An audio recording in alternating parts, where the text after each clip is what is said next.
Hey guys, Tammy here, and today's video is called Do Nothing and Win. How does that sound? How fantastical does that sound? I do nothing and I win? Oh, tell me more.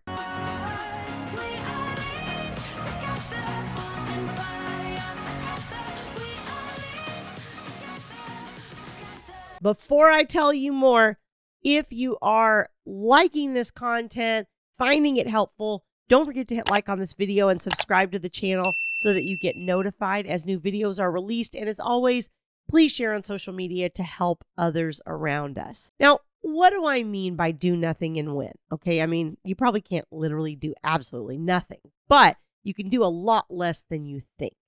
And here's what I mean. Thomas used to always say custody is a marathon, not a sprint. And what he meant by that is it's a long-term process. And the person that wins in the long term is the person that can take the long-term view right from the beginning. So if I'm running a marathon and I go out and I start sprinting, right? It's the whole tortoise and hare thing, right? I go out and I start sprinting. I might be beating the rest of the people for the first little bit, but I'm eventually going to run out of gas, right? And they're going to catch up to me. And if they've paced themselves from the beginning and they're being steady and they're just running their race, very high likelihood that they're going to eventually beat me, right? Because I've run myself out. This happens a lot in custody cases. And I'll tell you, one of the main ways I see this happen is when it starts with a domestic violence order. Because a lot of times one of the parents will succeed in the beginning in getting a domestic violence order and keeping the children away from the other parent. And they spend a lot of money a lot of times to do that. And then generally in the long run, if parent B, the parent that's been affected by all of this and has not gotten to see their children, does everything they're supposed to do in the court's eyes and does, follows through on, there's a whole way to recover from a domestic violence restraining order as far as custody goes. But for purposes of this video, I'm not going to go into that. But if you do all the things that need to be done to overcome those DV issues, then in the long run, in the marathon, you will probably end up with as much parenting time as the other parent. If you're in a 50-50 state, you'll probably end up at that point eventually, if you do what you need to do. If you don't, and you're a victim, or you don't follow through, or you're not consistent, or don't show up for your kids, or don't go to the classes you're ordered to go to, or don't do all the things, then okay, that's not going to happen probably. But if you actually follow through and do everything you're supposed to do, then you will probably end up in an equal basis with them at the very end. So Thomas had a case like this the very beginning of our practice, and the woman came in, I remember very distinctly. I remember her name and everything, and she had 3 children, and she essentially wanted full custody, and she wanted Thomas to file a domestic violence restraining order. And Thomas said, I don't think that there's, I don't get the sense that you're really afraid of this person.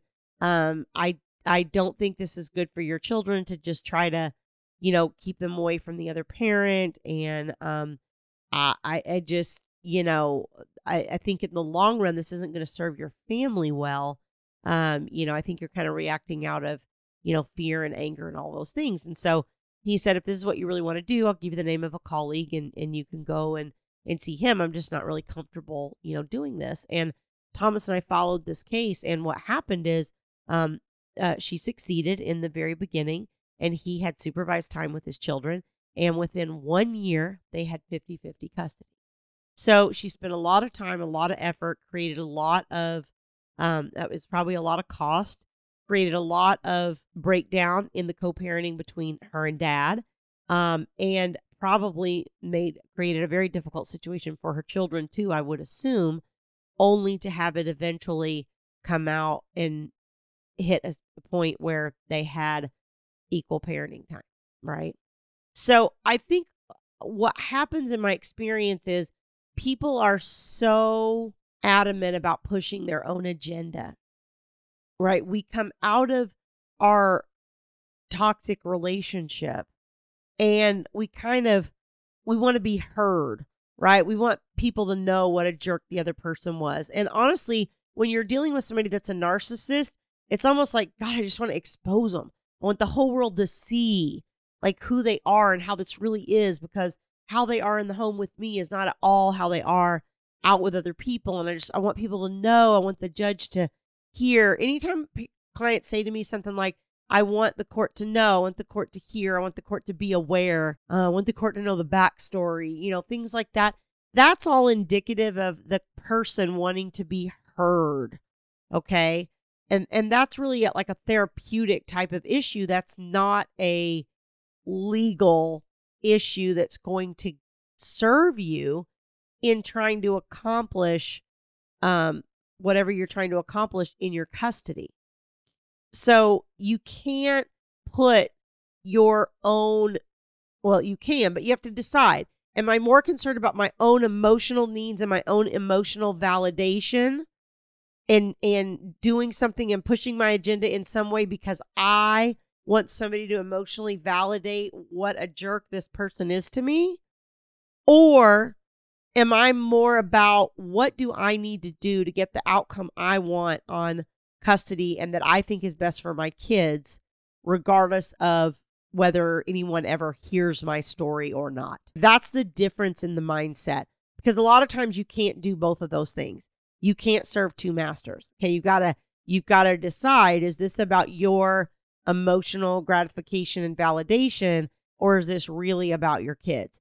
Because if it's really about your kids, pushing your emotional agenda because of your anger, anxiety, stress, whatever it is, isn't going to serve you in trying to get the parenting time that you're trying to get. Okay. And I find a lot of times if the other side really is that inadequate, if they really don't have it together and all of those things, most of the time what'll happen is it'll fall apart on the other end. You won't even know it's falling apart until after the fact, really, in a lot of ways.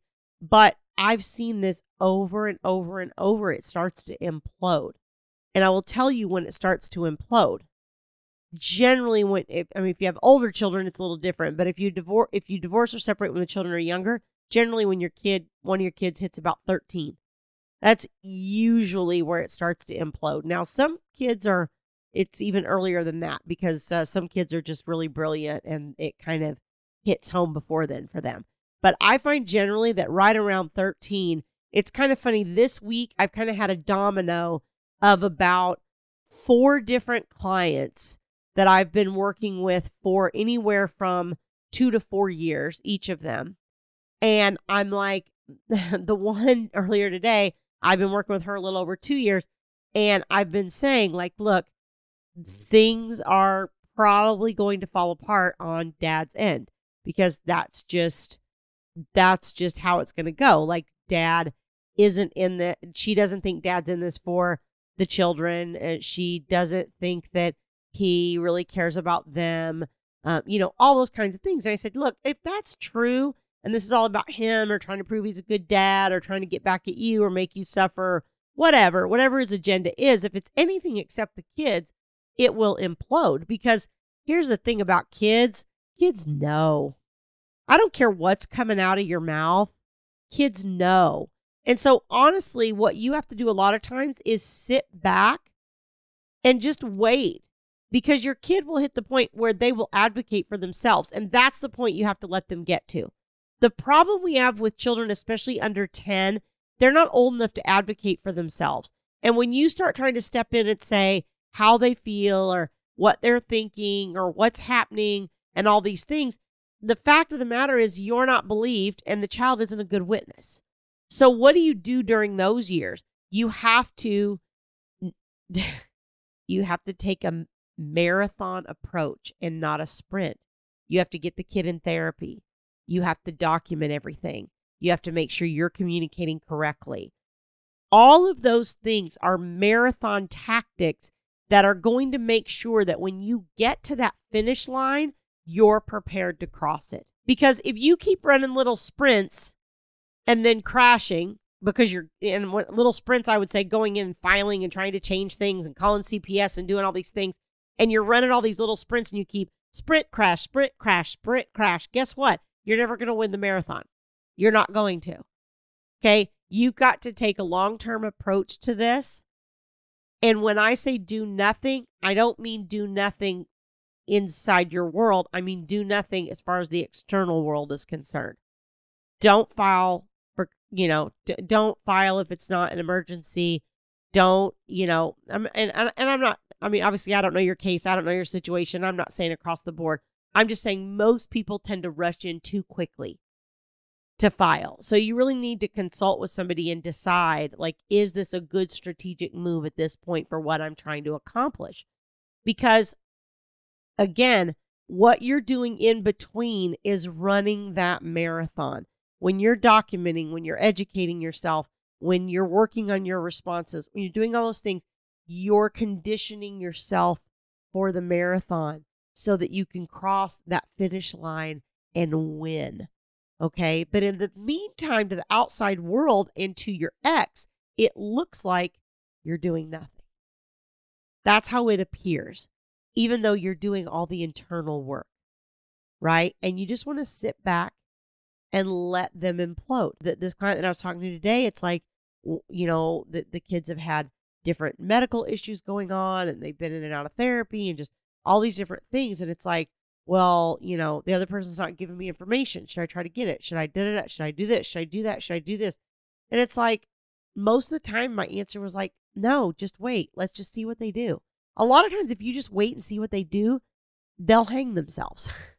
They'll hang themselves just because you stood back and waited. But when you rush in and you respond, and then it becomes a back and forth, then you both look problematic, right? So you want to just step back, take a breath, and kind of do nothing. Take that long-term approach. Just be over there plotting in your little marathon race, okay? And wait for things to come to a head. I always say, you'll know. When it's time to file or do something or whatever, you will know. If you're asking yourself, should I do this? The answer is probably no. Most of the time it's no when people are asking that. Okay, so you've got to really think about your long-term goals and where you're trying to head, because you're not going to get there overnight. Custody is a marathon, not a sprint.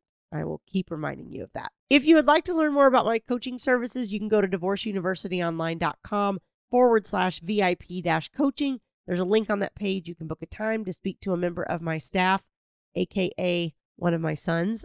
It is my two sons that are my staff that take the calls, and they can tell you more about my services and how I might be able to help you. All right. See you guys next time.